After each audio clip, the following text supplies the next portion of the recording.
Assalamualaikum warahmatullahi wabarakatuh. Hamdan katsiran thayyiban mubarakan fi. Asyhadu an la ilaha illallah wahdahu la syarikalah wa asyhadu anna Muhammadan abduhu wa rasuluh la nabiyya ba'dah. Allahumma shalli wa sallim ala Muhammadin wa ala alihi wa sahbihi ajma'in, amma ba'd. Rekan-rekan sekalian, rekan-rekan tunanetra Muslim Indonesia, baik yang tergabung di Ikatan Tunanetra Muslim Indonesia maupun yang bukan merupakan anggota dari ITMI. Alhamdulillah, pada kesempatan kali ini saya pribadi dapat memberikan sedikit penjelasan ataupun sharing session gitu ya, berkaitan dengan keorganisasian. Jadi di dalam sesi keorganisasian ini, hal yang ingin saya sampaikan adalah berkaitan dengan keorganisasian, baik itu secara tataran konsep maupun dalam tataran praktis yang dilakukan atau dirumuskan oleh Ikatan Tunanetra Muslim Indonesia atau ITMI. Rekan-rekan sekalian, kalau kita mengingat dalam atau merefer ke konsep Islam, maka ada beberapa ayat yang berkaitan dengan keorganisasian. Pertama, di dalam surat Ali Imran ya, ayat 104 dan ayat 110 yang memiliki kemiripan dalam tataran konseptual mengenai organisasi, khususnya terkait dengan dakwah gitu ya.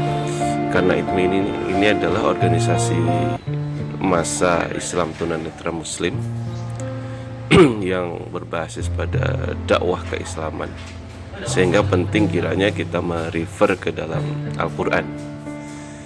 Dalam surat Al-Imran ayat 104 di situ dinyatakan, Bismillahirrahmanirrahim, wal takum minkum ummatun yad'una ilal khair wa ya'muruna bil ma'ruf wa yanhauna 'anil munkar wa ulaika humul muflihun.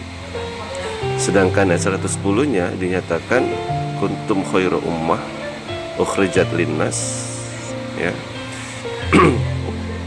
wa ta'muruna bil ma'ruf wa tanhauna 'anil munkar wa tu'minuna billah. Al-ayat. Dari tataran rumusan ayat di dalam Al-Qur'an, di dalam ayat tersebut ada hal yang menarik. Allah merumuskan dalam ayat tersebut. Pertama, wal takum minkum ummatu yad'u ya. Jadi di situ dinyatakan sebagian dari kalian, wal takum minkum, sebagian dari umat hendaknya menyeru kepada ma'ruf dan mencegah kepada kemungkaran. Nah, ini yang melandaskan bahwa sebagian dari umat itu hendaknya ada yang menyeru dalam kebaikan. Nah, ini artinya apa? Ada mekanisme organisasi yang dirumuskan untuk berdakwah. Kemudian di ayat 110-nya di situ ditunjukkan kuntum khairu ummah ukhrijat linnas. Jadi seruan dakwah itu kepada umat manusia ada spesifiknya ya. Jadi ada ta'muruna bil ma'ruf, menyeru kepada kebaikan, wa tanhauna 'anil munkar, wa tu'minuna billah. Di situ ada penekanan mengajak kepada keimanan kepada Tuhan ya, kepada Allah. Nah, rekan-rekan sekalian, dalam tataran konsep di dalam Al-Quran ini menunjukkan bahwa kata umat di situ berarti menunjukkan adanya mekanisme satu kelompok yang memang memiliki kemauan atau kehendak untuk melakukan dakwah. Kalau kita ingat kembali bahwa organisasi itu kan berkaitan dengan sekelompok orang yang memiliki tujuan bersama, gitu ya. Nah, dengan kata lain bahwa umat ini yang dikonsepkan dalam tataran organisasi yang memiliki tujuan bersama untuk apa? Dalam rangka meningkatkan kapasitas, dalam rangka meningkatkan kualitas baik ranah spiritual maupun dalam ranah yang lain.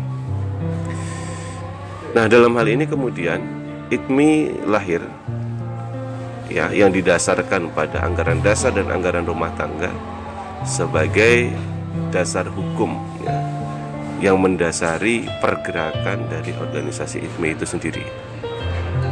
Rekan-rekan sekalian, sebagai organisasi formal, ya, artinya memiliki tujuan bersama, memiliki keanggotaan, memiliki struktur keorganisasian, tentu saja dilengkapi dengan anggaran dasar dan anggaran rumah tangga sebagai hukum dasar organisasi dalam menjalankan roda keorganisasiannya. Tentu saja organisasi ITMI memiliki tujuan, ya. Kita lihat di dalam anggaran dasar ITMI pasal 5, di situ ada 5 tujuan utama yang disematkan di dalam anggaran dasar, yang itu menjadi tujuan bersama organisasi ITMI, baik dari tingkat pusat sampai dengan tingkat daerah atau pimpinan pusat sampai dengan pimpinan daerah.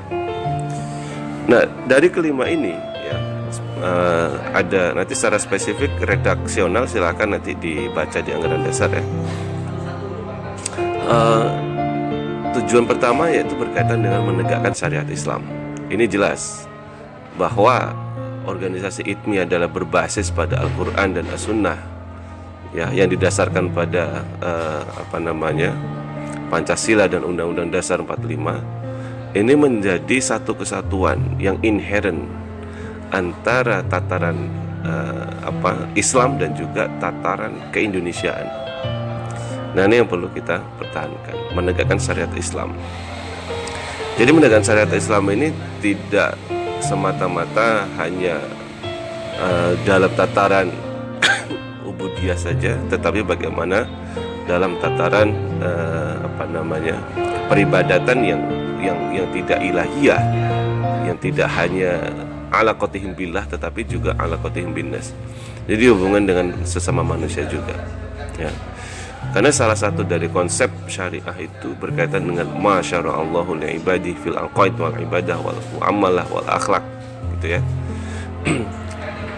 Jadi syariah itu mengatur bagaimana Allah itu mengatur hambanya, ya, dalam hal akidah, ya, fil aqaid wal ibadah dan peribadatan, wal muamalah dalam hal muamalah, wal akhlak yang puncaknya adalah pembentukan akhlak itu. Nah, itu dari segi tujuan yang pertama dari didirikannya organisasi ITMI berdasarkan pada pasal 5 anggaran dasar. Kemudian yang kedua berkaitan dengan dakwah jam'iyah, gitu ya. Untuk meningkatkan apa? Meningkatkan keimanan, ya, untuk menegakkan Islam dan juga menjadi tunanetra Muslim yang berkualitas. Nah, ini berkaitan dengan konsep dakwah yang ada di dalam surat Ali Imran tadi yang telah saya sampaikan. Nah, kemudian yang berikutnya berkaitan dengan peran serta aktif dari tunanetra Muslim itu sendiri untuk meningkatkan kehidupan dan penghidupan. Jadi kualitas kehidupan dan penghidupan tunanetra Muslim itu bisa diupayakan melalui organisasi ITMI ini, ya. Oleh sebab itu dalam kerangka kerja organisasi dibentuklah berbagai macam divisi yang bertujuan untuk tercapainya tujuan yang berkaitan dengan taraf atau kualitas kehidupan dan penghidupan tunanetra Muslim Indonesia. Nah, inilah beberapa tujuan, ya, yang dimiliki atau yang dirumuskan oleh pendiri ITMI, sehingga apa? Sehingga tunanetra Muslim Indonesia dapat berdaya, ya, dalam hal apa? Dalam hal kehidupan dan penghidupan. Nah, inilah yang perlu kita garis bawahi, bahwa dari tingkat pengurus daerah, ya, sampai dengan tingkat pusat ini, pimpinan pusat, maka yang perlu dipertahankan adalah bagaimana strategi dan program ini yang mengarah pada tujuan daripada anggaran dasar atau tujuan daripada ITMI itu sendiri. Jadi anggota ITMI itu tidak hanya cerdas dalam hal keagamaan, tetapi juga cerdas dalam pembangunan sosial. Ya, ini yang perlu digarisbawahi, bahwa kehadiran organisasi ITMI tidak hanya dalam rangka peningkatan kemampuan spiritual, tetapi juga dalam hal sosial serta ekonomi yang juga menjadi bagian penting dalam proses mengorganisasi tujuan daripada ITMI itu sendiri. Nah, ini menjadi PR kita bersama, baik di tingkat PD, tingkat PW, mau bahkan di tingkat pimpinan pusat sekalipun, ya. Jadi selain daripada kegiatan-kegiatan yang berbasis pada dakwah, juga berbasis pada peningkatan penghidupan atau taraf dan tarif, ya, kehidupan dari tunanetra Muslim itu sendiri. Kalau tunanetra Muslim, khususnya anggota ITMI, dia tidak mencapai pada tingkatan kehidupan dan penghidupan yang layak, pada prinsipnya tujuan dari ITMI itu gagal. Nah, ini yang perlu menjadi koreksi kita bersama bagi para pengurus khususnya, ya, dan juga bagi para anggota, bagaimana kita saling support antara pengurus dan juga anggota. Salah satu hal spesifik yang perlu kita pahami juga, bahwa sebagai pengurus kita memiliki amanah untuk mencapai tujuan ini, ya. Karena dalam konsep Islam, kalau kita mengacu pada surat An-Nisa ayat 58, di sana ditegaskan innallaha ya'murukum an tu'addul amanati ila ahliha. Ya, jadi Allah itu memerintahkan kepada kalian semua, ya, kepada kita dalam hal ini untuk menempatkan amanat sesuai dengan kapasitasnya, ya, sesuai dengan kompetensinya. Jadi kalau seseorang menjadi pengurus itu, ya berarti memang dia berkompeten di dalam menjalankan amanat itu, yang tujuannya apa? Tujuannya tercapainya tujuan daripada sebuah organisasi. Dalam hal ini adalah ITMI. Nah, ini menjadi renungan kita dalam memanage organisasi. Apakah kita sudah bergerak untuk mengarah kepada tujuan daripada ITMI, ataukah justru kita jauh daripada tujuan itu sendiri? Ya, kira-kira itu renungan keorganisasian yang bisa saya sampaikan. Fastabiqul khairat. Wassalamualaikum warahmatullahi wabarakatuh.